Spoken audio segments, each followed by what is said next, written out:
ସମସ୍ତଙ୍କୁ ଶୁଭେଚ୍ଛା।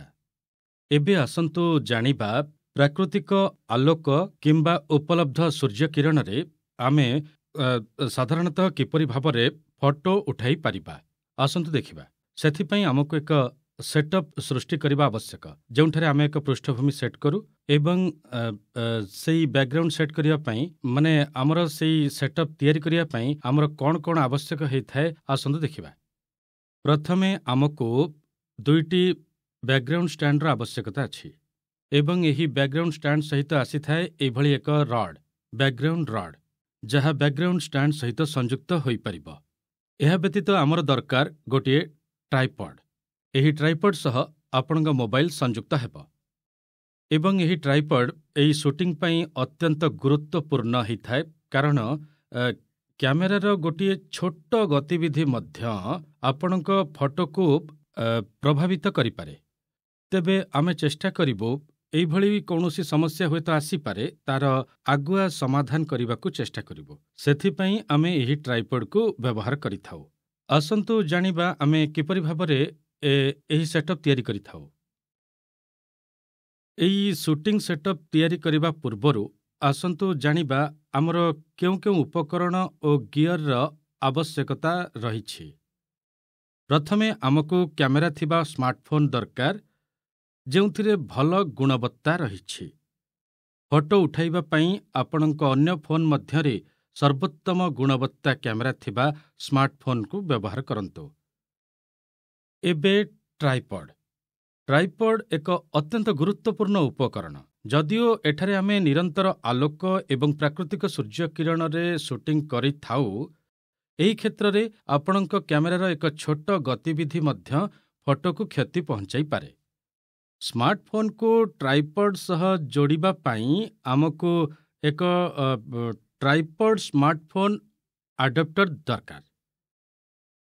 ଏଠାରେ ଆମକୁ ସୁନିଶ୍ଚିତ କରିବାକୁ ପଡ଼ିବ ଯେ ଆପଣଙ୍କ ଟ୍ରାଇପଡ୍ ଯଥେଷ୍ଟ ଶକ୍ତିଶାଳୀ ଏବଂ ଏକ ଛୋଟ ଧକ୍କା ସହିତ ଗତି କରିବ ନାହିଁ, ଏବଂ ଆମକୁ ଦେଖିବାକୁ ପଡ଼ିବ ଯେ ଆଡାପ୍ଟର ସୁରକ୍ଷିତ ଭାବରେ ସ୍ମାର୍ଟଫୋନ୍କୁ ଧରିଛି କି ନାହିଁ।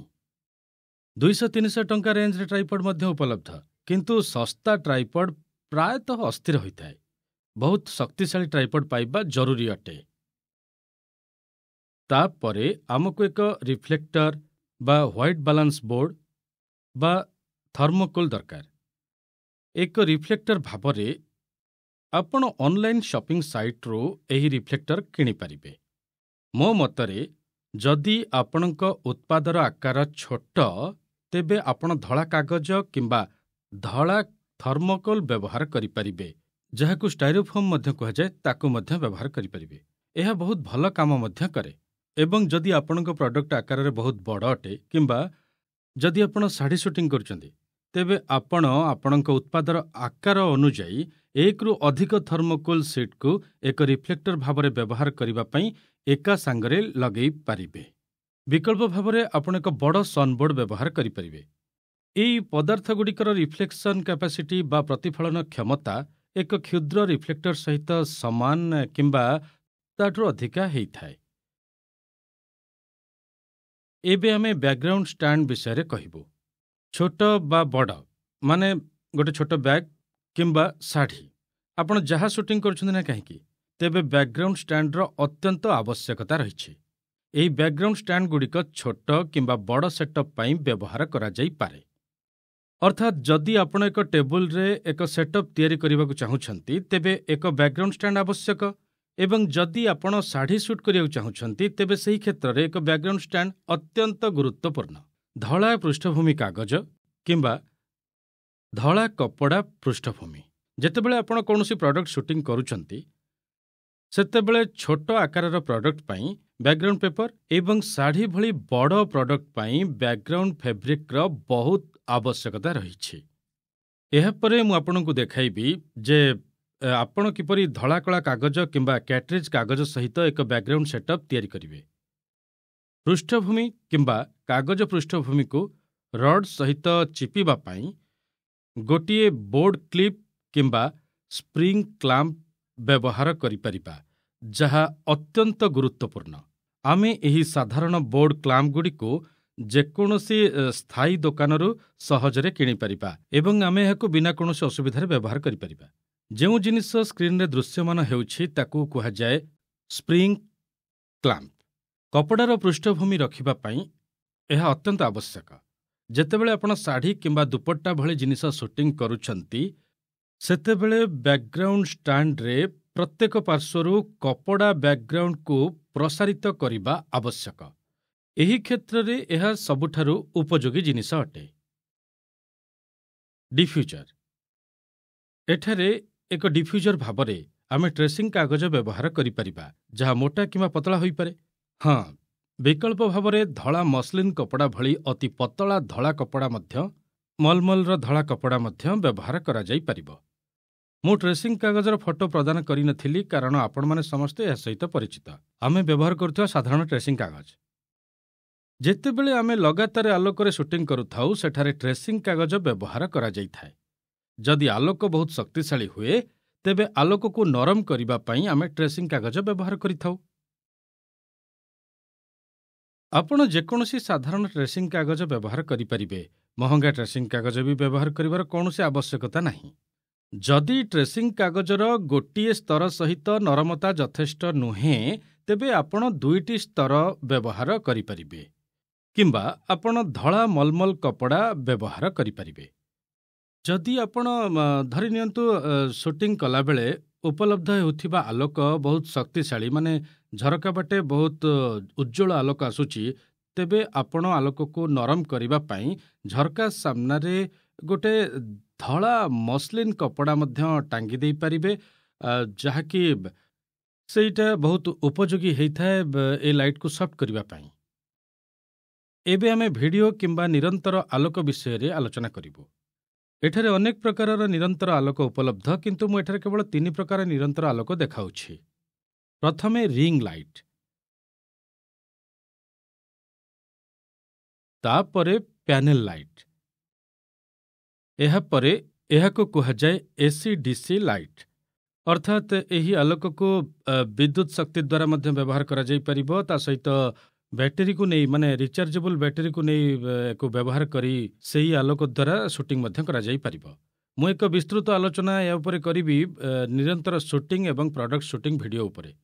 ସେଠାରେ ଆମେ ବିଭିନ୍ନ ପ୍ରକାରର ଭିଡ଼ିଓ ଲାଇଟ୍ ଏବଂ ଲାଇଟ୍ ମଡିଫାୟର କିମ୍ବା ଲାଇଟ୍ ଶେପର ବିଷୟରେ ମଧ୍ୟ ଆଲୋଚନା କରିଥାଉ।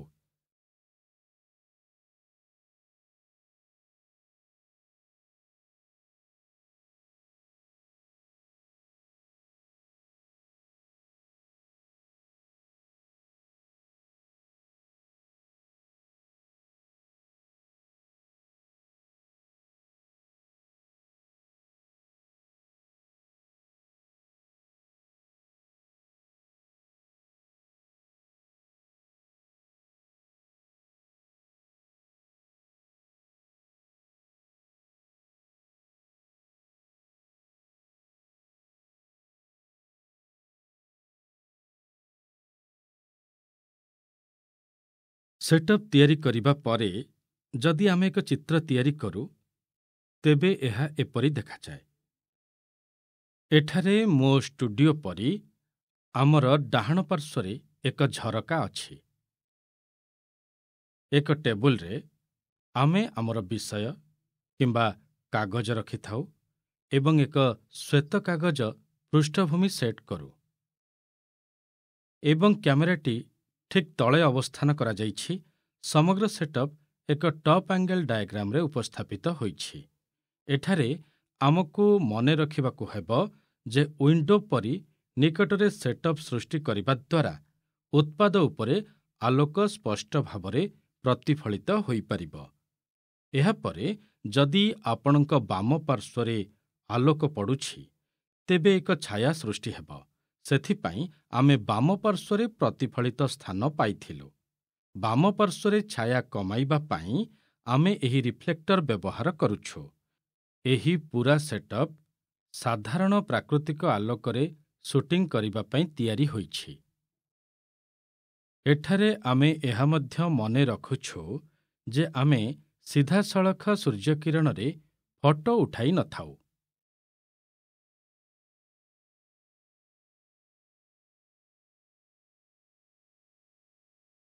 ଯେତେବେଳେ ସୂର୍ଯ୍ୟକିରଣ ସିଧାସଳଖ ଝରକାରୁ ଖସି ନଥାଏ ଏବଂ ପ୍ରତିଫଳିତ ଆଲୋକ ବାହାରୁ ଆପଣଙ୍କ ବିଷୟ ଉପରେ ପଡ଼ିଥାଏ, ସେତେବେଳେ ଆମେ ଫଟୋ ଉଠାଇବାକୁ ଚେଷ୍ଟା କରିବୁ।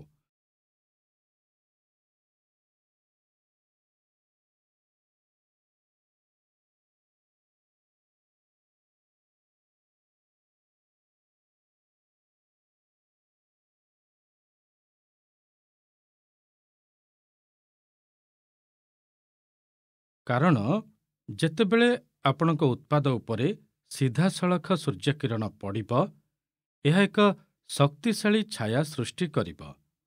ଯଦି ଆପଣଙ୍କ ପ୍ରଡକ୍ଟ ଚମକଦାର ଅଟେ, ତେବେ ଏହା ଏକ ପ୍ରତିଫଳନ ସୃଷ୍ଟି କରିବ, ଯାହା ପ୍ରଡକ୍ଟ ଉପରେ ଭଲ ଲାଗୁନାହିଁ। ଏହି ଉପାୟରେ ଆମେ ଏକ ସମ୍ପୂର୍ଣ୍ଣ ସେଟଅପ୍ ସୃଷ୍ଟି କରିପାରିବା। ଆସନ୍ତୁ ଏକ ସେଟଅପ୍ ସୃଷ୍ଟି କରିବା ପାଇଁ କ'ଣ କ'ଣ ଆବଶ୍ୟକ ତାର ସମୀକ୍ଷା କରିବା। ପ୍ରଥମେ ଆମକୁ ଏକ ବ୍ୟାକଗ୍ରାଉଣ୍ଡ ଷ୍ଟାଣ୍ଡ ଦରକାର, ପୃଷ୍ଠଭୂମି କାଗଜ, ରିଫ୍ଲେକ୍ଟର,